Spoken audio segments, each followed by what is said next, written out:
உனக்குள்ளே வசிப்பேனா மழை துளி எங்கே என்று கடல் காட்டுமா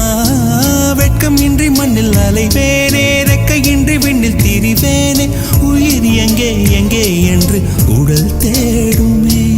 பதறும் இதயம் தோண்டி எடுத்து சிதறு தேங்காய் போட்டு முடித்து உடைந்த சத்தம் உந்திடும் முன்னே எங்கே சென்றாய் எவ்விடம் சென்றாய் என்னை காணும் போது கண்ணை பார்த்து சொல்லு கண்ணே